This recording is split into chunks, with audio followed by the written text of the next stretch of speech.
Bem-vindos no nosso podcast Psicologia Sem Tabus.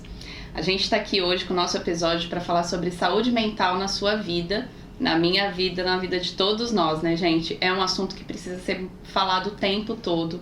Quanto mais ele é falado, mais a gente consegue acessar esse lugar de tanto cuidado. Hoje eu tô aqui com uma pessoa especial que faz uso desse serviço sobre saúde mental, que sabe da importância, tanto que quer seguir até carreira nessa área. Tô aqui com a Natália. Bem-vinda, Nath. Obrigada, Érica, pelo convite. É um prazer estar aqui com você. Todo meu, de dividir esse momento com você, onde a gente vai trazer mais conhecimento, mais conteúdo para a pessoa buscar ferramentas de autoconhecimento e conseguir ter mais coragem na vida. O que a gente sempre busca é mais coragem, gente. A gente tá vivendo ali a nossa vida, a gente sabe que tem ali um passinho que a gente quer dar e às vezes o medo, a crença limitante faz a gente ficar preso naquele lugar de buscar uma expansão de vida. Então a intenção é a gente ter mais coragem na nossa vida. E a Nath já deu o primeiro passo dela de estar aqui com a gente nesse momento corajoso para falar sobre saúde mental.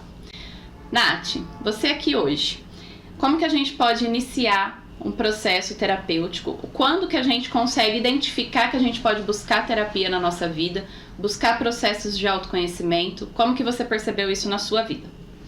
Érica, eu sou uma pessoa suspeita para falar de psicoterapia no geral. Eu sou aquela amiga que qualquer problema que a amiga vem para você, eu falo, nossa amiga, você podia fazer uma terapia que eu acho que vai ser sucesso. Na minha vida eu identifiquei quando eu tava passando por situações de humor deprimido. Então eu me via em situações conflituosas no trabalho e eu sentia que eu não estava conseguindo render o meu melhor. Foi inicialmente no trabalho, né? Então eu começava a chorar em situações que eu não deveria estar chorando, eu comecei a perceber que eu estava perdendo o controle da situação. Então eu falei, gente, eu preciso de ajuda. Eu já tinha acesso a pessoas que trabalhavam com isso, já tinha acesso a pessoas que já passavam por terapia e eu não tinha esse tabu na minha mente. Eu falei, bom, por que não, né?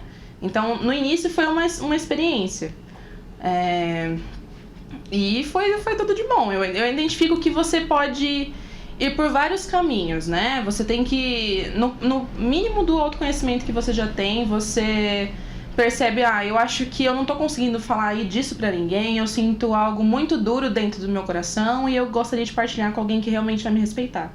Eu acho que esse pode ser o primeiro caminho. Ótimo. Bom, eu como psicóloga, dentro da minha área de atuação já há 15 anos, com expertise em desenvolvimento humano, tenho visto o quanto que essa necessidade de psicoterapia e trabalho com autoconhecimento acontece para nós no nosso cotidiano. E muitas vezes a gente não dá atenção para isso, né? Como você colocou, apareceu no seu trabalho, na sua atuação de todo dia, da sua rotina, o quanto que a gente precisa estar bem para desenvolver essa rotina. E sente que não está conectado, que tem alguma coisa ali atrapalhando. E muitas vezes a gente cria esses tabus de não olhar para isso, né? De terceirizar muito disso, né? Colocando a culpa no trabalho, nas pessoas do trabalho, no quanto a gente não é capaz de desenvolver aquela atuação profissional, mas que na verdade são observações que a gente tem que fazer mais internamente, né? Dentro desses processos de autoconhecimento. Então eu acredito que a nossa intenção aqui é trazer esse olhar, né, dentro da saúde mental, o quanto que a gente pode cuidar desses pequenas aparições, pequenos gatilhos, né, pequenas evidências que mostram pra gente a importância de buscar ajuda, de buscar capacitações, de buscar conhecimento, de buscar parcerias. Natália tá falando que buscou a parceria com um processo terapêutico, aonde o profissional é preparado para isso, é uma escuta qualificada e dentro desse ambiente não tem o julgamento. Por que você acha que a gente tem tanto medo do julgamento em relação à saúde mental, Natália? Nossa, Érica, eu sinto que você vai tirar pra fora uma das suas maiores dores, coisas que você nem aceita em você mesma.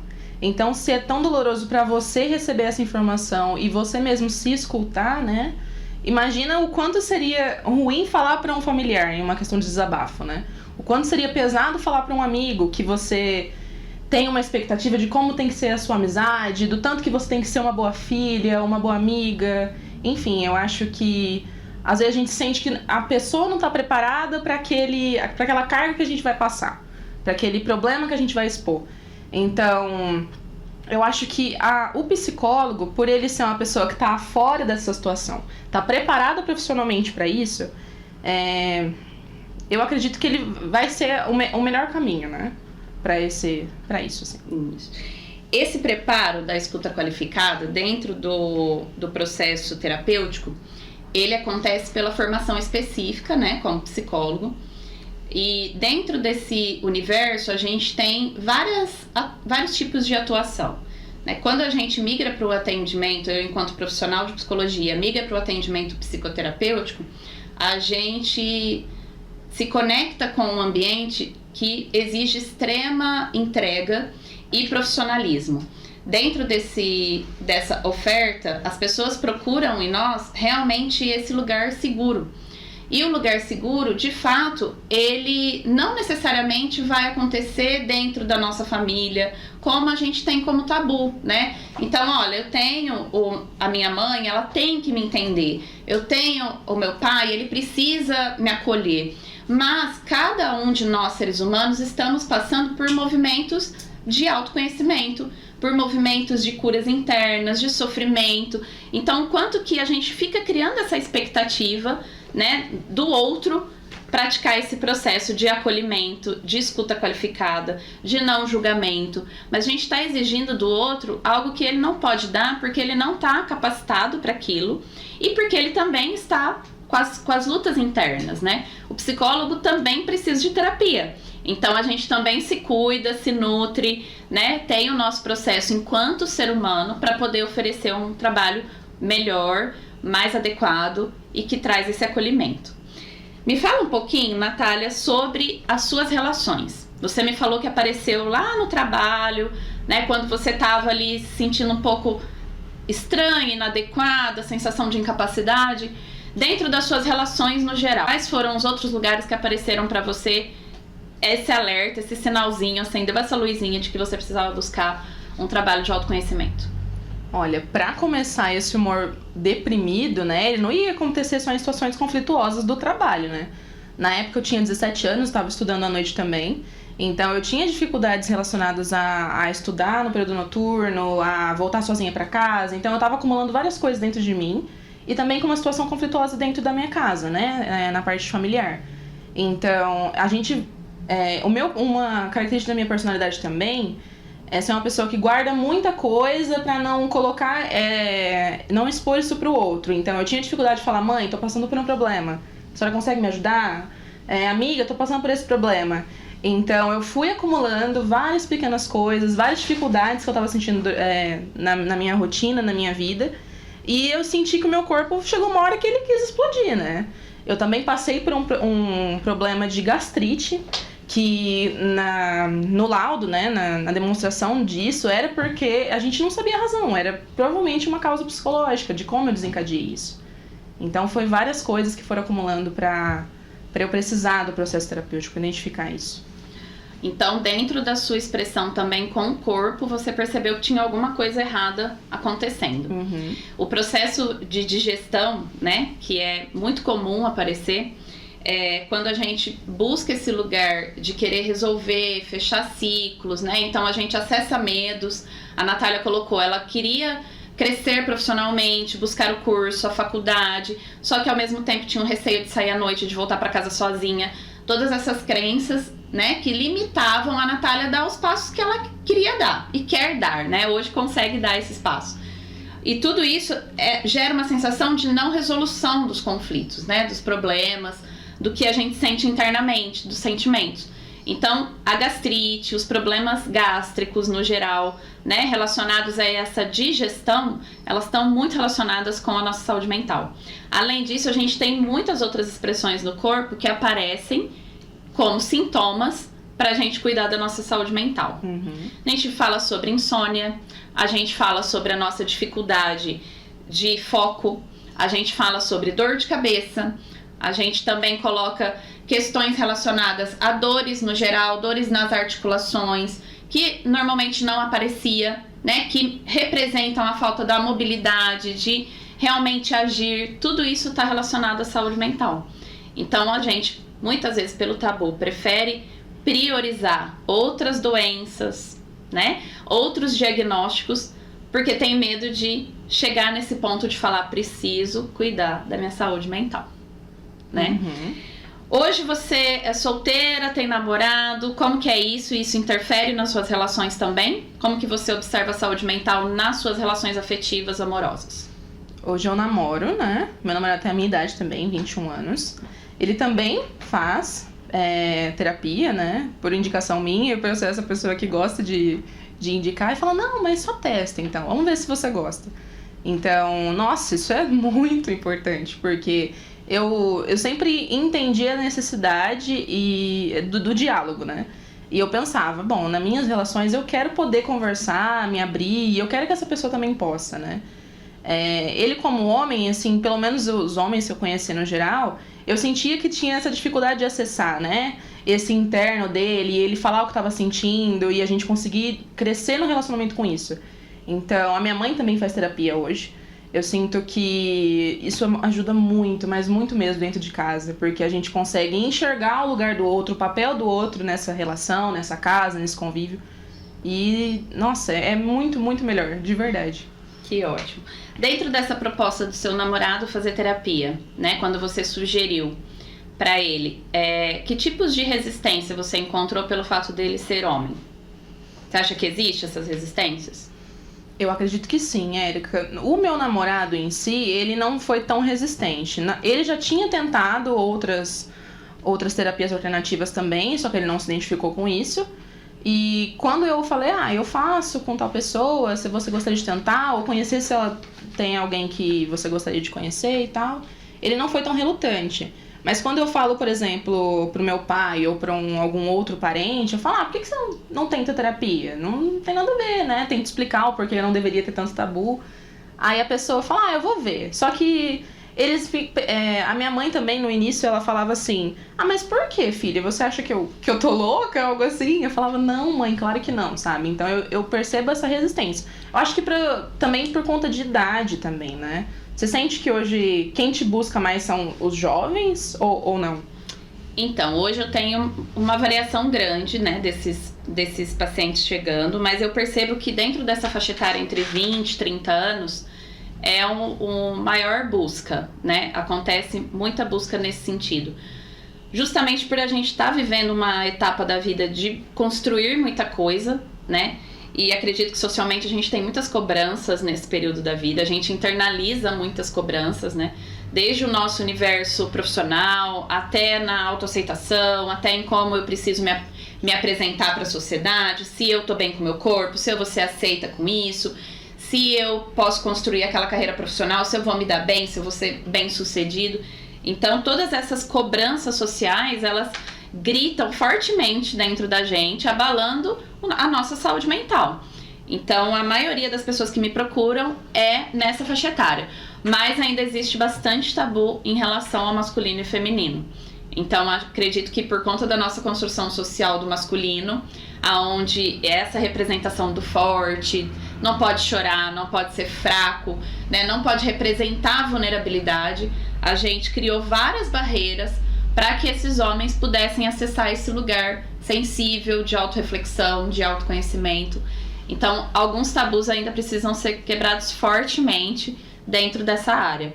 Eu tenho até pacientes que fazem o acompanhamento terapêutico, têm um ótimo desenvolvimento terapêutico e não falam para ninguém. Não conseguem partilhar isso dentro de casa, ou com a esposa, ou com as referências femininas, justamente por se colocarem nesse lugar de que precisa ser o forte, não pode ser o fraco, não pode ser essa sensação de vulnerável, né? Uhum. Então, acredito que a gente tem que falar muito sobre isso para justamente deixar um trabalho acessível para todo mundo precisa, né? Inclusive, a gente tem dados estatísticos hoje, a gente está aí vivendo o Setembro Amarelo, que é um movimento de conscientização sobre o suicídio. E os dados estão relacionados a justamente o público masculino. A maioria das pessoas que vivem e sofrem e perdem a vida por conta do suicídio são homens. Então, o quanto que a gente precisa falar disso, o quanto a gente tem que trazer o entendimento sobre esse serviço, sobre essa coragem, né, na sua vida, para falar sobre saúde mental e conseguir agir com a nossa vida, né? Não tirando a nossa vida e todos os sonhos que a gente tem, e todas as nossas intenções futuras por conta de uma dor emocional, né? Eu sempre digo isso para as palestras, para os meus pacientes. A pessoa que tira a própria vida, ela não queria fazer isso. Ela queria ficar livre de uma dor emocional. Então, o quanto que chegar nesse lugar é de muito sofrimento e que essa rede de apoio tem que estar presente para poder salvar essa vida, né? Dentro desse contexto, o quanto que para você, Natália, você entende que é importante a gente falar sobre autoconhecimento num movimento sobre Setembro Amarelo? Érica, eu posso até dar um relato que foi, assim, foi recente. Eu perdi um amigo para o suicídio que ia ter 21 anos, né? Antes um pouco assim do acontecido. E era o tipo de pessoa que, vamos pensar em padrões, né? Que a gente coloca na sociedade, da pessoa depressiva e tudo mais. Ele era uma pessoa que fugia totalmente desses padrões. É uma pessoa totalmente sociável. Qualquer rolê que você fosse, ele ia estar animado, sorriso todo o tempo. E é uma pessoa que veio a cometer o suicídio, né? Nesse momento que a gente estava passando, nesse momento difícil da saúde que a gente estava passando. Então, sempre vem também o peso dessas dúvidas depois para quem fica, né? Nossa, o que eu não fiz? O que eu deveria ter feito? Ou até o que eu fiz para isso acontecer, né? Eu fiquei nesse peso também, né? Por ser uma amiga próxima, o que eu poderia ter feito para ajudar, né? Os familiares, então, desesperados. É muito triste. E ele é uma pessoa muito jovem. É aquela sensação do tipo, ele tinha a vida inteira pela frente. O porquê isso aconteceu? Ainda mais pra gente não identificar pequenos traços, talvez, que poderiam ter sido mostrados por ele. O que a gente deveria ter feito? Entre esse desespero e esse peso da culpa também, né? A gente consegue identificar, Érica, né, o que fazer ou qual deve ser o primeiro passo? Qualquer pessoa que fale, que pensa em suicídio, venha cometer suicídio de fato? Sim, a gente pode fazer várias coisas. Uma delas é transmitir informação. Então, nós temos cartilhas, nós temos programas governamentais, nós temos movimentos das redes sociais que falam sobre esse assunto, não só em setembro, né? A gente tem um mês específico para falar disso. A gente tem o dia 10 de setembro, que é o Dia Mundial de Combate ao Suicídio, mas a gente precisa levar esse assunto o ano todo, todos os anos, cada vez mais. Acredito que uma das formas de atuação mais potentes é informação. Então a gente tem cartilhas, as cartilhas falam sobre como a gente lida com a pessoa, o quanto que a gente precisa se colocar nesse lugar também, de que não é a gente que vai salvar a vida da pessoa, né? Às vezes a gente tem acesso a pedidos de ajuda, no sentido de só consigo me abrir com você, só você pode me ajudar, em conversas mais intimistas com esses colegas, com os amigos, com parentes familiares. Mas a gente precisa entender que não cabe a nós salvar aquela vida, só a gente. A gente pode e deve acessar a nossa rede de apoio qualificada, que é ter força junto com essa pessoa, dar a mão para ela e falar, olha, vamos juntos buscar um atendimento qualificado?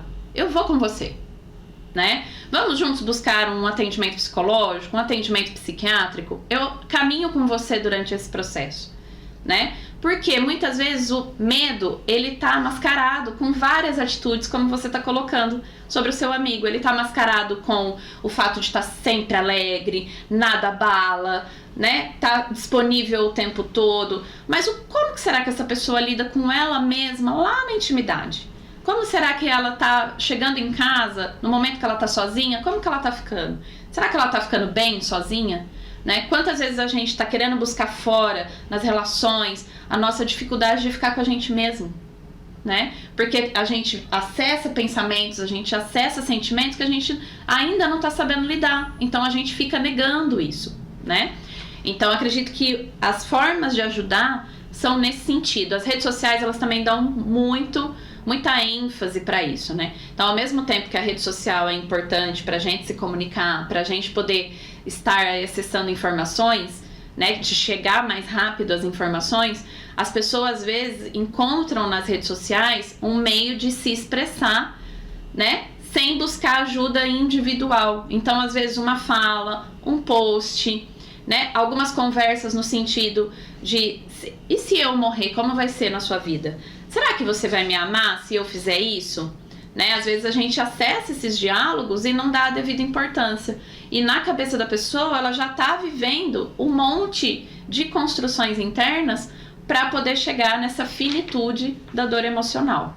Então, ela às vezes já está procurando meios para fazer isso, às vezes ela já está comunicando pessoas e a gente não está dando a devida importância, porque a gente acredita muitas vezes, por conta dos tabus, que isso é uma frescura, que isso é falta de trabalho. Então, entendendo melhor aonde a gente consegue ajudar com a saúde mental, a gente precisa estar atento às informações que a gente está transmitindo. Além disso, tem um posicionamento bastante de ação. A campanha desse ano sobre Setembro Amarelo é Agir Salva Vidas. Então, se a gente conseguir se colocar no lugar de ação, de compartilhar isso, de transmitir conhecimento, a gente consegue salvar essas vidas. Nath, você acha que é importante, então, a gente praticar isso, de transmitir informação? Você faz isso nas suas redes sociais? Sim, Érica, sim. Sigo muitos perfis que falam de saúde mental. Só que eu me sinto um pouco paralisada também, né? Porque eu não sinto que isso vai ser suficiente ou que vá realmente alcançar as pessoas que precisam ser alcançadas com esse tipo de conteúdo, né? Tem algo que a gente pode fazer. O que eu percebo que acaba chegando muito nesse mês é que as pessoas disponibilizam o chat, disponibilizam o direct pra isso. Isso é seguro mesmo? A gente pode fazer isso? Acredito que a gente faz isso a vida toda, né? Se colocando disponível para as pessoas quando elas precisam de ajuda ou precisam desabafar. Mas essa escutativa, ela é delicada porque pode gerar em nós sensações de salvadores, né? De heróis na vida dessas pessoas. E isso faz diminuir essa nossa capacidade de encaminhar essas pessoas para serviços adequados. Por quê? Porque está gerando em nós também sensações de autorrealização, de autocapacidade, né? Mexendo ali com questões mais do nosso ego, de que a gente está sendo extraordinário para a vida daquela pessoa, que a gente tem uma necessidade vital de estar presente ali naquele contato, naquela conversa. Então, é importante sim deixar esse diálogo aberto, é importante deixar acessível, mas sempre deixar claro que aquele é uma porta de entrada para algo realmente qualificado, encaminhado, né, com a rede de profissionais que estão preparados para lidar com isso. E isso, de fato, vai salvar a vida daquela pessoa, né? Ela vai conseguir transpor essa etapa de maneira saudável, né, sustentável, porque ela vai continuar se mantendo naqueles processos. Vai ter outros momentos da nossa vida que a gente vai se sentir com tristeza, a gente vai se sentir com medo, a gente vai se sentir inseguro. Não é só em um único momento, a gente passa vários traumas ao longo da nossa vida. E quanto mais a gente conseguir construir internamente pilares mais seguros para lidar com isso, mais fortalecidos, a gente vai conseguindo ultrapassar essas barreiras, né? Hoje, inclusive, a gente tem uma necessidade, uma dificuldade de identificar quando que a gente oferece ajuda para a pessoa, né? Relacionado ao nosso tabu, a gente também fica com receio de oferecer, como você colocou, né? Eu falo pra minha mãe buscar a terapia e ela já acredita que ela não tá bem, que ela tá louca, que ela não é uma mãe suficiente, né? Muitas vezes, mas a intenção não é essa. Então, como que a gente pode identificar que a pessoa tá precisando de ajuda? Acredito que por meio dessa escutativa, né? Deixando disponível que essa pessoa possa buscar a gente para trocar uma ideia, para demonstrar suas vulnerabilidades e também pelo exemplo. O exemplo ajuda demais. A gente sabe que dentro do nosso processo de aprendizagem, quanto mais a gente exemplifica e é referência para as outras pessoas, mais a gente tem uma resposta de adesão àquilo, né? É diferente da gente dar o sermão, da gente puxar a orelha, né? Falar um monte na cabeça daquela pessoa e não praticar na nossa própria vida. Então, se é importante pra mim, se tá me fazendo resultado, se eu tô sendo uma pessoa melhor, mais corajosa, buscando o meu autoconhecimento, a pessoa que tá perto de mim, que tá vivendo algum processo ali de saúde mental abalado, algum processo depressivo, ela vai olhar e vai falar: cara, realmente dá certo, realmente existe um caminho, é possível pra mim também, né? Então é um caminho ideal pra gente conseguir aderir a isso, né? Trazer as pessoas para isso. Você é a prova viva disso, né? Tá aí, começou o seu processo de autoconhecimento, conseguiu trazer o seu namorado para isso, sua mãe, e aí as suas relações, as pessoas que estão em volta de você já estão muito mais bem preparadas para as relações, né? Você consegue desenvolver o diálogo, a comunicação, elas também, cada uma no seu processo terapêutico, no seu time, né? Não é o mesmo para todo mundo. Acredito que isso também é uma questão, né, que a gente trabalha muito. Às vezes a gente começa o nosso processo de autoconhecimento e tem assim um desenvolvimento tão legal e a gente fica oferecendo para as pessoas, sabendo que vai ser muito legal, mas cada pessoa tem um jeito de acessar esse lugar, né, Nath? Você já viveu essa experiência de oferecer super empolgada e a pessoa começar o processo e falar, opa, não era nada disso do que você me falou? Nossa, com certeza. Eu tive vezes de indicar ou oferecer a terapia pra alguém, né? E daí a pessoa inicia, só que ela começa a acessar alguma coisa que não tava tão legal, porque não tava legal mesmo antes. E aí a pessoa às vezes para, ou fica em dúvida, ou se questiona se é isso mesmo que ela quer, ou busca outras formas de melhorar a saúde mental. Então, sim, tem gente que adere e ama, e a pessoa que indica, e tem gente que faz e não comenta, assim, tem de tudo, assim, com você. Isso mesmo. E a gente até se relaciona com outras ferramentas aí, né, que também auxiliam nessa busca do autoconhecimento. Lógico que vai existir muita procrastinação, vai existir muita crença limitante, né? Ninguém gosta de falar sobre as próprias dores porque se coloca num lugar muito vulnerável, de não saber como que o outro vai agir em relação a isso. Então eu compreendo completamente esse processo. Tenho, assim, pacientes de vários níveis diferentes da busca do autoconhecimento, porque cada um de nós tem um jeito para lidar com isso, né? Então acredito que a gente está trazendo aqui vários conceitos, vários entendimentos que fazem a gente perceber o quanto que é importante a gente buscar esse lugar de cuidar da nossa saúde mental. Desde os pequenos sinais, né, pessoal? Então, o sono reparador, né, é um alerta tão importante. O quanto que a gente está dormindo bem. A gente vive dentro do Brasil hoje, a população, uma das populações que mais consome medicação para dormir. A gente vive esse cenário dentro aqui da nossa, pertinho, né, do lado.